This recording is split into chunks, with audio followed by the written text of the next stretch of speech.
नमस्कार बंधु माने आपण मानक स्वागत मोर ही चैनल को।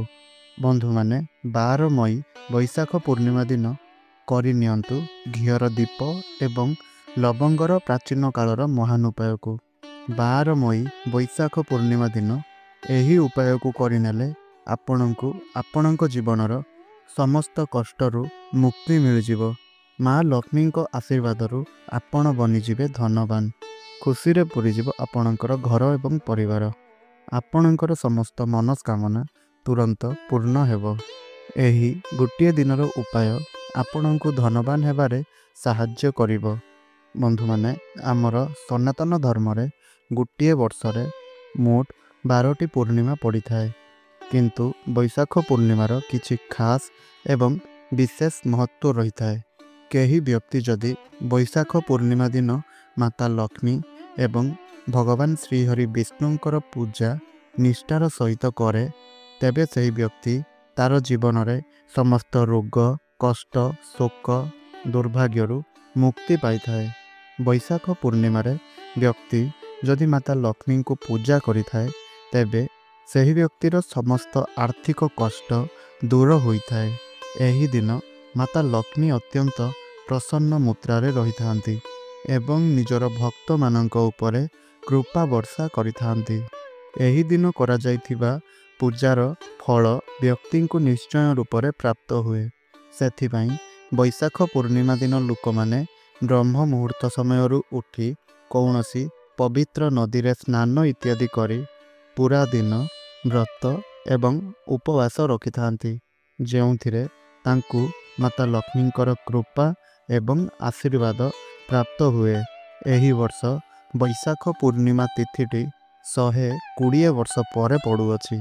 एही दिन मोट 24 प्रकारर शुभ संयोग बनुअछि, जेउथिरे मुख्य हेउछि महालक्ष्मी जोग, धन जोग, बृहस्पति जोग, नक्षत्र जोग, अमृत सिद्धि जोग इत्यादि। सांग माने जदि आपण एही बैशाख पूर्णिमा दिन सकाळु बा ब्रह्म मुहूर्तरू उठी पारु नाहंती, तेबे जदि आपण पूरा दिन व्रत किंबा उपवास रखि पारु नाहंती, ताहा हेले एही दिन केवल 3टी लवंग एवं गोटिए घियो दीपर एही महान उपाय को आपण जदि करि नउछंती, ताहाले आपणक जीवन रे थिबा समस्त दुख जंत्रणा गुड़िक दूर हेबा सहित आपणकर भाग्य चमकी उठी थाए। आपणकर भाग्य प्रबल होई थाए। आपणक कुंडलीर नवग्रह माने आपणकर साथ देवे। एही उपायटी को आपण करिनेले माता लक्ष्मींकर कृपारू आपणक जीवन रे धन आसीबा आरंभ होई जिवो। आपणक जीवन रे जेउ धन आथिबो सेथिरे वृद्धि देखा देबो। आपणकर आर्थिक समस्या दूर होई जिवो।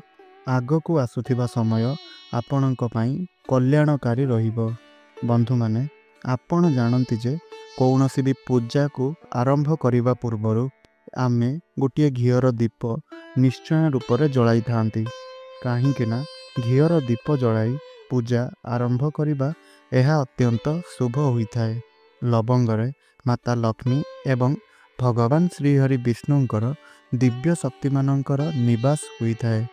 तेणु शास्त्र रे वर्णित अछि जे जेबे माता लक्ष्मी एवं भगवान श्रीहरि विष्णुंकर पूजारे लवंगर व्यवहार करा जाई थाए, तो सही पूजाटी तुरंत सिद्धि प्राप्त करिनिए।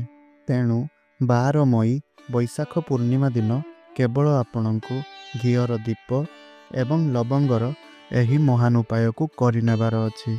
सबु किछि को जानिबा पई वीडियोटी को जमारू भी स्किप करंतु नहीं, आउ शेष पर्यंत निश्चय रूप से लेखंतु एवं वीडियोटी को गोटे लाइक करी चैनल को सब्सक्राइब करि नथिले सब्सक्राइब करि नियंतु ओ कमेंट बॉक्स रे श्रद्धा एवं भक्तिर सह जय माँ लक्ष्मी निश्चय रूप से लेखंतु।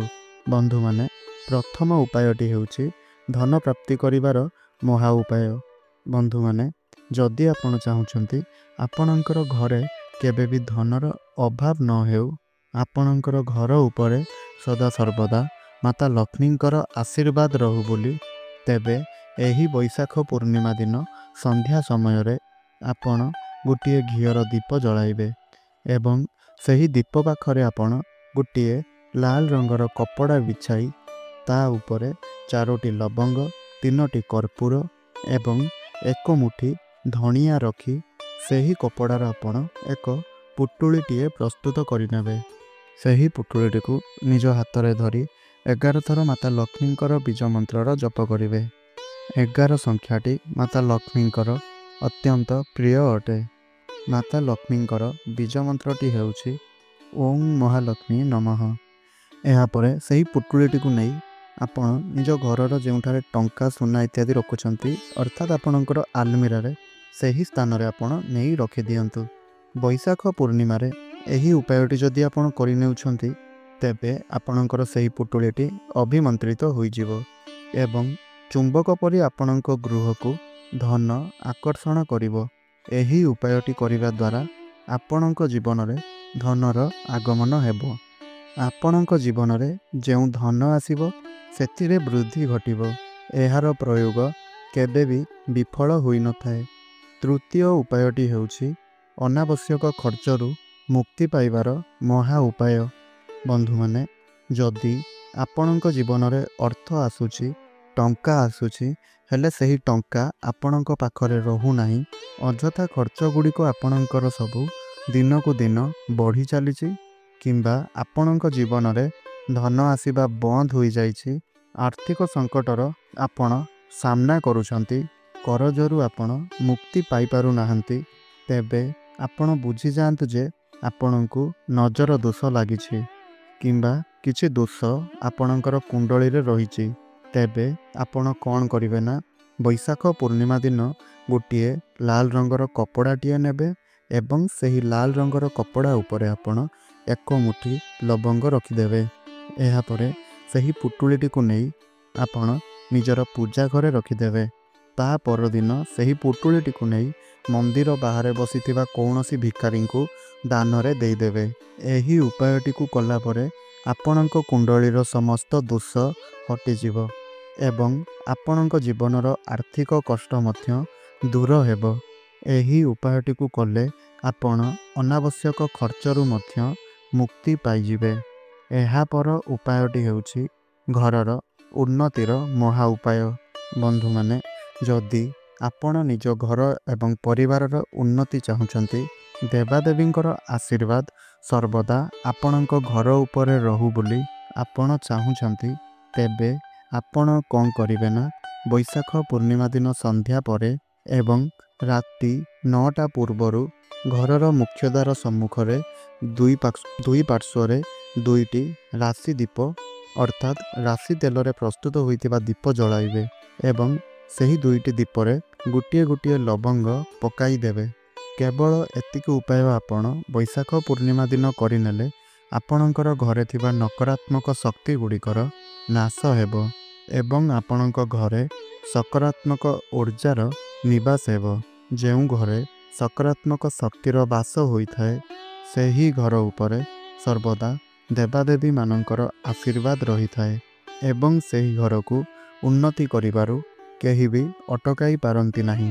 ତେବେ ବନ୍ଧୁମାନେ, ଆଶା କରୁଛି ଆଜିର ଭିଡ଼ିଓଟି ଆପଣମାନଙ୍କୁ ଭଲ ଲାଗିଥିବ। ଯଦି ଭଲ ଲାଗିଛି ତାହେଲେ ଲାଇକ୍ କରନ୍ତୁ, ସେୟାର କରନ୍ତୁ। ଆମ ଚ୍ୟାନେଲଟିକୁ ଯଦି ସବସ୍କ୍ରାଇବ୍ କରିନାହାନ୍ତି ତାହେଲେ ସବସ୍କ୍ରାଇବ୍ କରିଦିଅନ୍ତୁ। ରହିଛି, ଧନ୍ୟବାଦ। ଜୟ ଜଗନ୍ନାଥ।